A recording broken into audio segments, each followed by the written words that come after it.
J'ai dit grand merci à tous ceux qui ont choisi cette plateforme pour parler de l'actualité de la République démocratique du Congo. Liboso na bino lokola na momesano ezali mwana mboka Samba Olonga de père et de mère. Na tombeli bino boye malamu na kati ya émission oyo soki oza déjà en ligne. En tout cas, bon partage à live et émission oyo. Même si bino que etando ezali sika to connaître ma problème belé, faites un maximum de partage, likez, abonnez-vous, laissez-nous des commentaires. En tout cas, la visibilité de cette chaîne dépend vraiment de vos partages, dépend de votre engagement. Alors, nalubaka natina que justice yanzambe erataka motote. Justice ya nzambe moto moko te a échappaka na contrôle nango. Biso nyonso tokoleka na balance nesambiselo mpona ba acte oyo tozali kopoze. Opposer ba acte na yo na nkuku, opposer yango na mpwasa. Sachez-le bien que tôt ou tard tu finiras par payer les prix de tes actes. Alors, lelo na koloba mingi te nazali ka na ba information mibale oyo toza ko partager na actualité oyo. Information à liboso ezali procès ya Constant Mutamba que j'appelle le procès de la honte, même si cela peut servir de leçon, mais ezali procès à Sony na kolobelango ezali premier sujet to kolobela awa. Deuxième sujet ezali vidéo moko ezali ko circuler ya ba militaire congolais oyo ba se retrouver na Rwanda. Ndeko moko a publié vidéo à partir ya Rwanda. Oyo azali kolobela situation ya ba militaire na biso bazali kuna plus de 120 na bawazalendo. La plupart ce sont des FARDC, des forces armées de la République démocratique du Congo. Tolingi tolobela contexte ya vidéo parce que tout le monde a lancé message. Pourquoi en ce moment? Pour la ligne depuis longtemps, ces militaires-là n'avaient pas fait passer ces messages. Qu'est-ce qui se passe derrière cette vidéo? Vous voyez que Samba Olonga azaka analyse chaque information mérite vraiment tout lobela yango information nyonso esengaka ete to vraiment komeka ko pesango sens pour que tu comprendre de quoi il s'agit. Voilà deux sujets sur lesquels nous allons nous pencher dans le cadre de cette actualité. Je vous dis grand merci, vous qui avez choisi Debout Congolais, plateforme des éclairés pour partager les nouvelles de la République démocratique du Congo. En tout cas, je compte sur vous pour les abonnements. Abonnez-vous, likez, partagez. Mettez aussi votre Kantoku Bianza. Soyez généreux si vous voulez que cette émission progresse. J'attends vos soutiens. Le numéro bancaire est en bas de votre écran. Le numéro de téléphone est là aussi pour d'autres moyens ou canaux par les canaux par lesquels vous pouvez nous envoyer quelque chose pour que cette émission aille de l'avant. Alors, nazongi na lumbango na émission oyo pona kozonga na ba sujet oyo toutaki koloba. D'abord, esengeli toyeba que lelo le 23 nde ezalaki prévu audience ya procès ya Constant Mutamba. Il n'a qu'à la fois passé compte tenu ya arrivé na ye na retard pour tout peut juge à Jijaki que ba renvoyer yango pour le 23 juillet au Tozali. Et cette fois-ci, tout le monde que le problème moko s'est posé par rapport ya koya ya prévenu. Donc à komaki attend et il n'y a pas eu de problème en ce qui concerne les formalités d'usage par rapport à temps où il s'engage qui procès et banda. Alors, Relo Ezali à Liboso, Ezali na faire vivre bino d'abord ce qui était le climat pour makambo mingi Constant Mutamba lobaki to moni yango to aussi to yoki yango na ba réseaux sociaux. Nous allons essayer de vous présenter une synthèse ya maloba ya Constant Mutamba tango ba accorda qui est parole et puis nous allons revenir ici pour dire ce que nous en pensons. Je voudrais que monsieur le greffier puisse acter. C'est à la gauche de ça, c'est pas. Je vous demande, monsieur le président, de demander au greffier d'acter. que les 19 millions pour lesquels le ministre d'État, le ministre de la Justice et garde des Sceaux, poursuivi ses jours, sont bel et bien à la banque. Au moment où je me présente par devers cette auguste cour. 2. Que le ministre d'État, ministre de la Justice et garde des Sceaux, Constant Moutamba, n'a jamais pris un seul dollar. Un seul dollar. Je voudrais que vous puissiez demander au greffier de pouvoir acter cela. Est-ce que... Bon, répondez là. J'en viens. Et que peut-on détourner de l'argent auquel on n'a pas touché? Je voudrais également que nos greffiers, vous demandiez aux greffiers d'acter, parce que l'histoire va me réclamer, tôt ou tard. L'histoire est rétablie. Monsieur le Président, je voudrais que le greffier puisse acter que le marché de construction de la prison, pour lequel ces 19 millions sont actuellement en vente, ce marché a été approuvé par la première ministre, le chef du gouvernement. Je voudrais également que le greffier, vous lui demandiez d'acter que ces 19 millions, nous les avons trouvés d'abord en 8 millions. Et nous avons laissé ces 8 millions en compte pendant une année. Et qu'avant nous, ce compte existait déjà, avait fait l'objet des manipulations de près de 17 millions, dont les traces sont introuvables jusqu'à ce jour. Et le ministère public que j'attends était encore ministère public.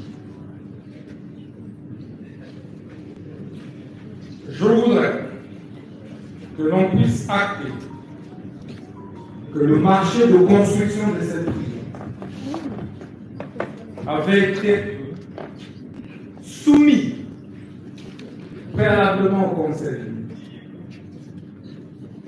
C'est pourquoi, lorsque je parcours le réquisitoire de notre ministère public, intelligent ministère public,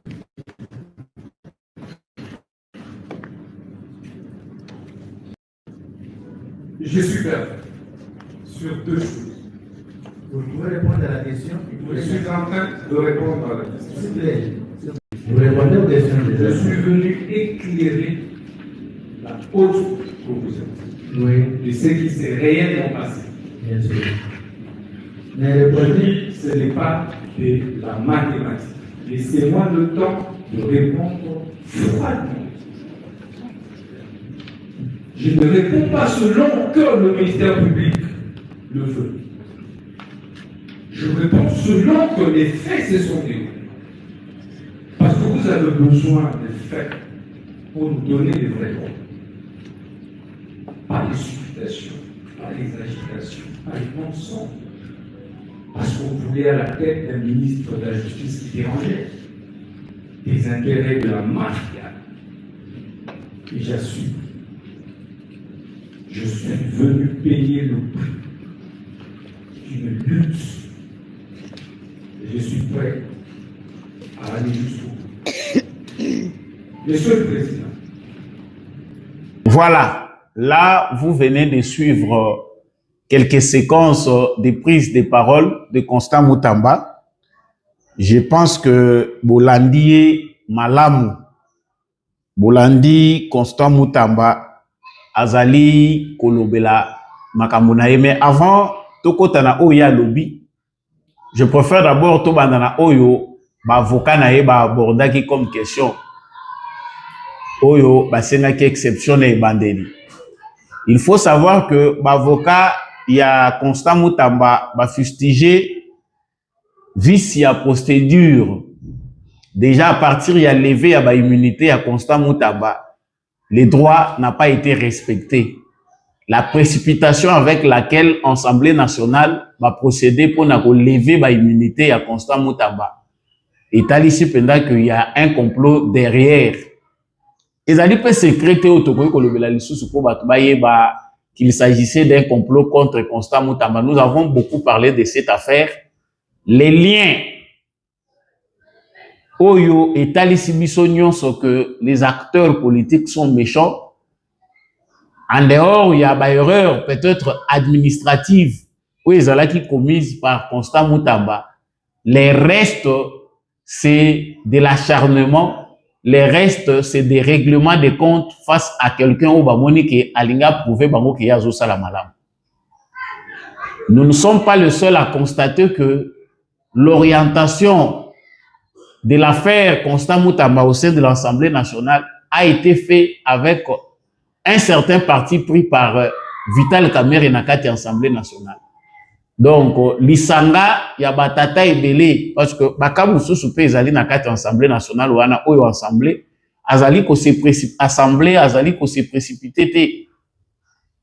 L'Assemblée nationale n'a pas le temps de se précipiter sur certains dossiers qui concernent des acteurs politiques, députés nationaux, mais Bazali ko s'acharner plus sur l'affaire Mutamba. Ça, c'est le premier point. Donc, il y a eu une complicité entre la commission de l'Assemblée nationale mise en place par le président de l'Assemblée nationale, Vital Kamerhe, na équipe naïe, et les juges, il y a cour, il y a cassation, initiateur, il y a procès contre Constant Mutamba. Ils ont été en complicité avec l'Assemblée nationale pour livrer Mutamba na maboko, il y a justice. Ce qui, déjà au départ, il y avait conflit d'intérêts entre procureur près à cour et à cassation, la ministre et la justice. Il ne devait pas rapidement procéder pour na kodongolaye ba immunité. Wana ezali kabali ya liboso. Sikoyo to koti na kati ya procès, je n'ai pas à en parler davantage parce que ezali procès autosi to lobela mingi. Constant Mutamba d'abord premièrement, Azali a félicité parce que il a choisi la bonne ligne. A poni ligne ya malamu, pourquoi? Parce que il est resté droit na position na ye. Et ce qu'il a dit est vrai. Azo sambi samapo na nini balobi pour détournement de 19 millions de dollars. Balobi a détourné, c'est ça, c'est pourquoi il est poursuivi. Na banza bolanda ki na bémission eleka ki ministère public à lobby détournement il y a 19 millions. On a parlé de détournement. Maintenant, Constant Mutamba azali kuluba, lorsqu'on lui a accordé la parole, mbongo nyonso wana bazali kotanga ezali na kati ya banque. Mbongo wana et s'est déplacé te entreprise ezu yangote. Avant lui, il y a eu encore un autre dossier à 17 millions. Ce dossier-là, cour ya cassation à moni yangote. Avant Constant Mutamba, il y avait un autre dossier. Constant Mutamba lobi ba dekesa ki mbongo 17 millions. Mais la cour de cassation ne s'est jamais penchée pour na koyeba 17 millions wana ezaki dépensé ndenge nini mbongo ngo pouvoir et se volatisa. Ça c'est Constant Mutamba qui le relate. Pourquoi la cour de cassation peut seulement se poser sur l'affaire de Constant Mutamba? Yango yemo ko tirer déjà ba conclusion lobi Azali poursuivi parce qu'Azali Kobunda contre mafia judiciaire. Yango Azali victime. Il se présente.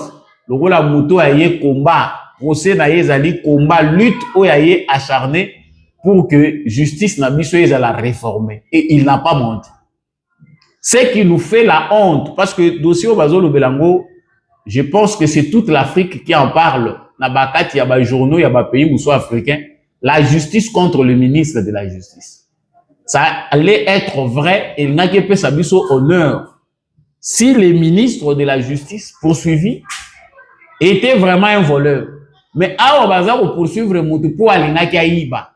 pour société où il y a présenté sa clarté. Nous attendons tous de voir ce que serait la conclusion de cette affaire ou de ces dossiers Mutamba. Mais ezali kopé sa biso passe. Mutoyo azalaki na mwa likanisi. Bien qu'autaki na lisanga wana ya bakabiliste, c'est là où il a essayé de faire sa politique. Mais lelo lokola a soulevaki question ya Kabila, il faut traduire na justice. Ba dossier oyo bakabiliste bamoni kezali kolinga bango. Balobi non, il faut sacrifier Mutamba. À la place de Kabila, c'est Mutamba qu'il faut faire tomber. Attention, parce que le dossier oyo tango ezokende na honte, est-ce que justice na biso ezalaka capable ya ko réhabiliter batu ceux qui a lésé bango? Si cette justice a fait perdre le temps à Constant Mutamba, est-ce que bakofuta eta na ye? Nous devons comprendre que nous sommes dans une démocratie comme un peu des apprentis, tozali koyekola.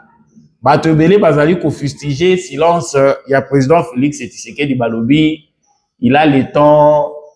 Pourquoi il ne réagit pas dans cette affaire? Le président devra trancher. Ceux qui président ouelele ko trancha, batu oyo bakobima lokola bazana raison. Lokola justice ezali na vocation à kozala indépendante de par la loi ya république na biso. Il faut laisser le temps na ba individu oyo bakende na makanisi na bango tout mona na bisika ba okende kosuke. Constant Mutamba lokola zakiti.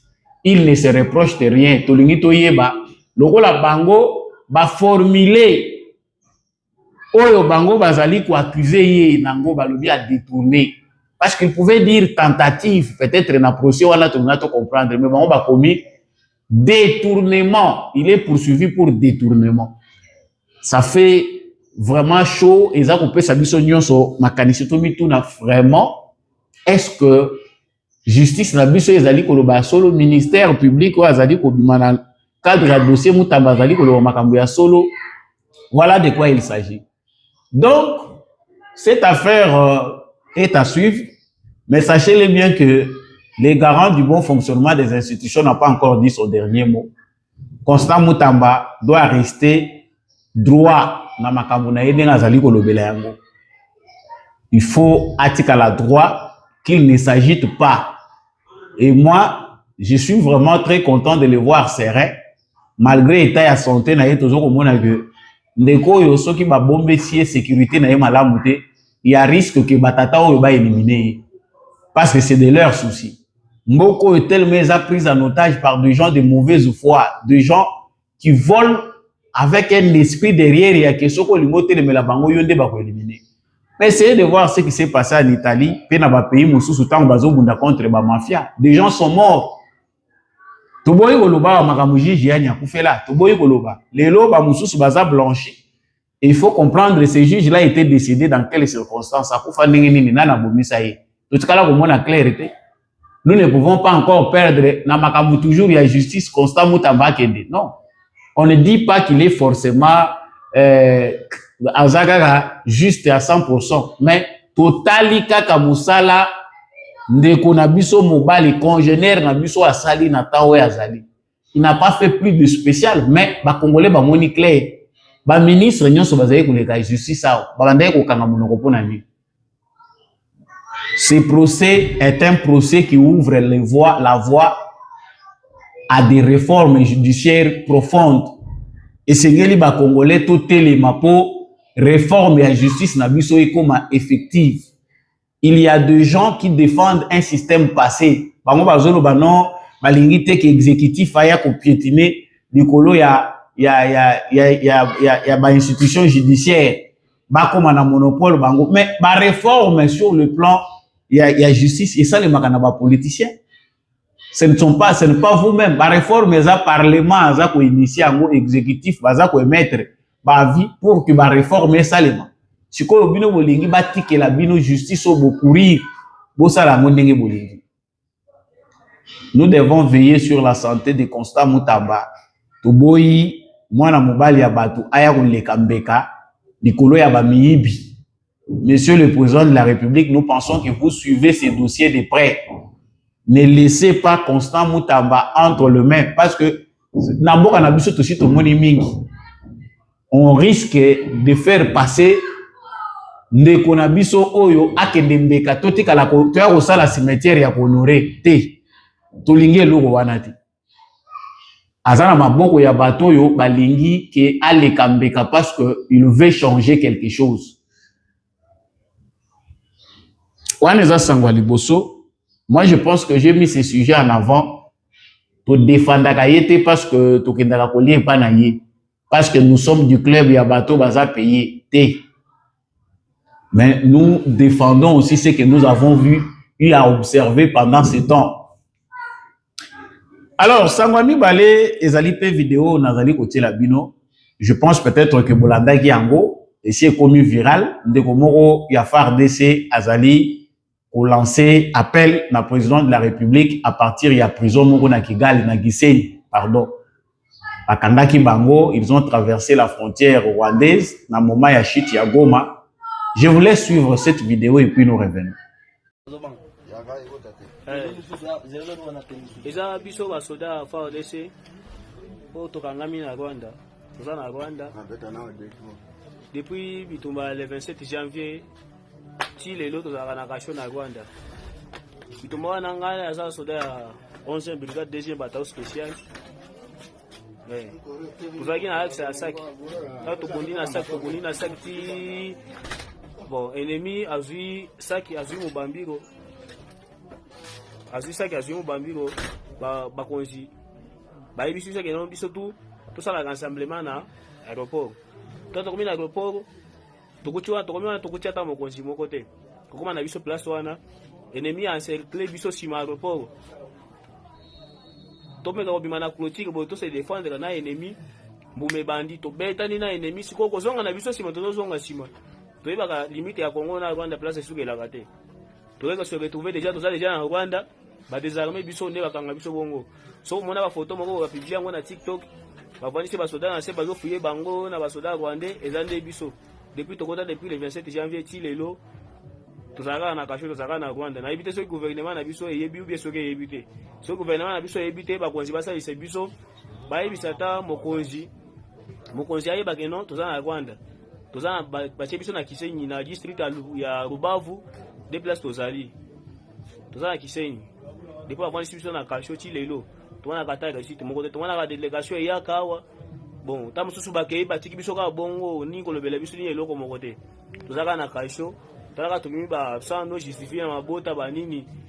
Na musala tumimi ba sans no justifier. Tona posa kozonga Kongo, tozonga na mboka na biso to kosala musala. Mais depuis bakonze bakenda batika biso ka bongo to ekoseka tuvena makama bakasho bakangi biso za vraiment problème na makashi bakonzi basa isi biso basonga biso to bima na place toza oyo. Toza 129 personnes. Toza 129 wana toza ndambo ba ne soki 11 bazalendu les restes tout baza ba FARDC. De bakanga biso na des policiers baza biso na kati na biso. De bakanga biso place wana de bakanga biso kaka na frontière bongo.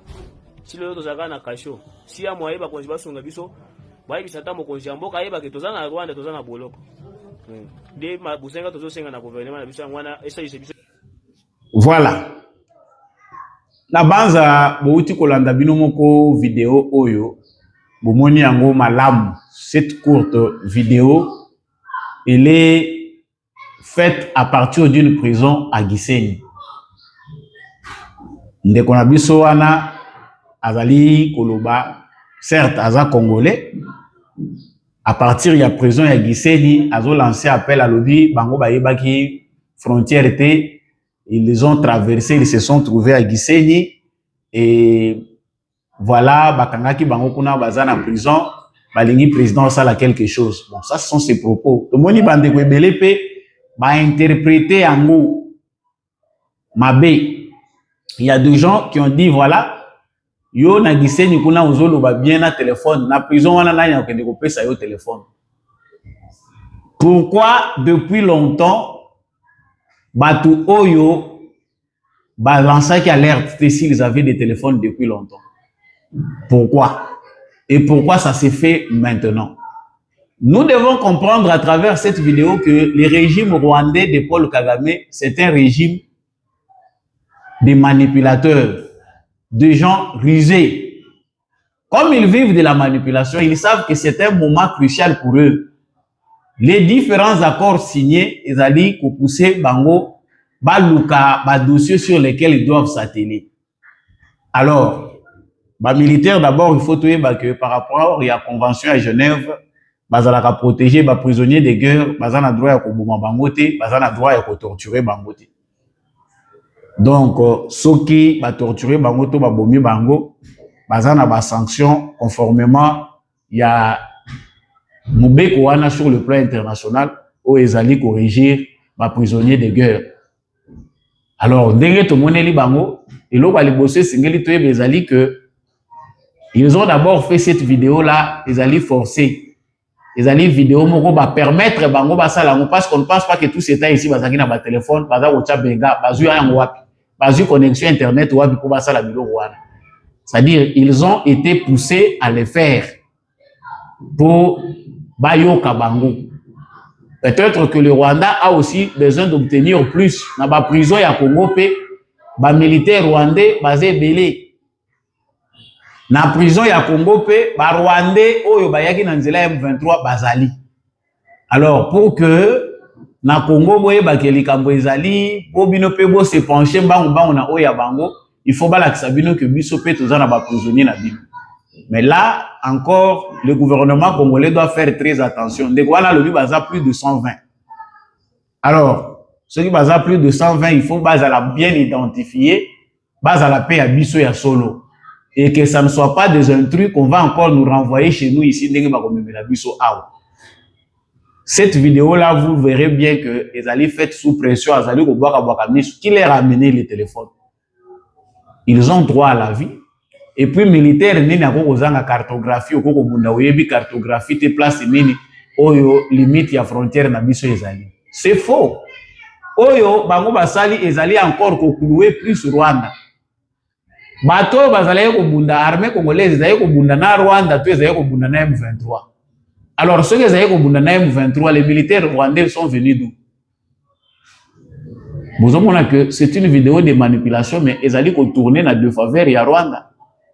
Vous avez arrêté les militaires congolais. Les militaires congolais, ceux qui batouana bâti bango na terrain net, bakopé sa biso version mususu ya fait.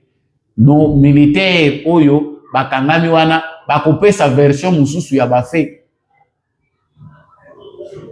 Ils étaient en train de repousser les militaires rwandais oyo bakota qui sur le sol congolais. Ils étaient que violer territoire bakota Rwanda. Non, ils étaient en train de repousser la menace des militaires rwandais. Malheureusement pour eux, ils ont été sacrifiés par chef na bango ebelo moni bazoka nga bango balobi no Tshisekedi est en train d'exterminer azosiri sa ba généraux. Non. Bato ba sacrifier bana ya bato oyo bakende ko se retrouver na ba conditions mabe. Ce sont des généraux et des colonels qui ont fui sans même organiser ndenge nini bandeko wana bakoko sala péripli.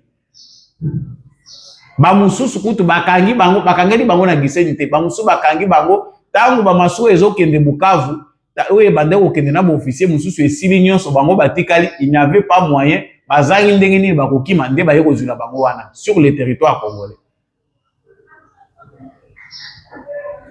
Cette vidéo nous révèle beaucoup de choses. De l'autre côté, la manipulation des Rwandais. De l'autre côté aussi, la trahison dont nos braves jeunes bazalaki victimes. Ne jugeons pas notre frère Waza Kolobanakati ya vidéo wana. Boyebite na Rwanda. Oh, moni bango, batuazo tu na o bango, pona nini batortirete. Non. Les droits internationaux aussi suivent de près makambwele kakana makambo sur les prisonniers de guerre, bakowe kosala bango mabeo wana ndenge bozo kanisate. Émission ya lelo na lobaki kozala mukuse et komi na suka. Restons unis derrière nos wazalendo. Tu as vu que malgré cesser le feu, malgré tout ce qui s'est dit, l'intention y a ba aventurier à M23 ou AFC ils allaient toujours il y a qu'on continue à conquérir le territoire mususu. Ils sont en train de jouer avec le feu parce que bayebi makambo ezoye la bangote. Vous voyez pourquoi nous autres tous les sous n'attend ya ko analyser mingi aventure na bangote. Ils sont en train de blaguer. Entre-temps, certains sont en train d'effacer dans les réseaux sociaux le la Wilingoma. Aza ko effacer na ba réseaux sociaux na yeba vidéo a publier ki ya bato bakana ki o ba FDLR. Bayebi que ba crime na bango ekolanda bango. clé boa ezali amnistie sélective.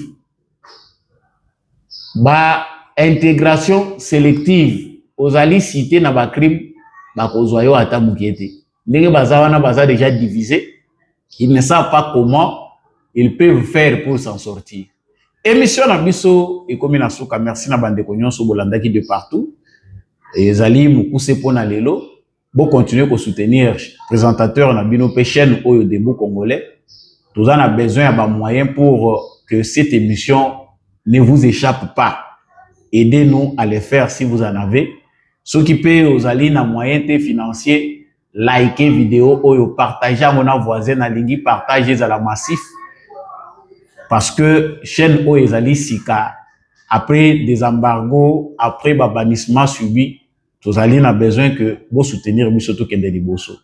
Merci à l'homme de la vérité de Dieu, Jean-Louis Timbalanga, Matondo na papa Maurice Kikangala, papa Boniface Mpunga, papa Michel Lumakaso, papa Paulin Chika, maman Bill Bilonda, maman Lisette Mumbendu, maman Rose Sirikari, pe ba Union Sobolingaka. Émission ya Samba Olonga, moi aussi je vous aime beaucoup. Mettez en commentaire à partir ya wapi ozali wazalendo pe FARDC na motema. Tokutani prochainement na émission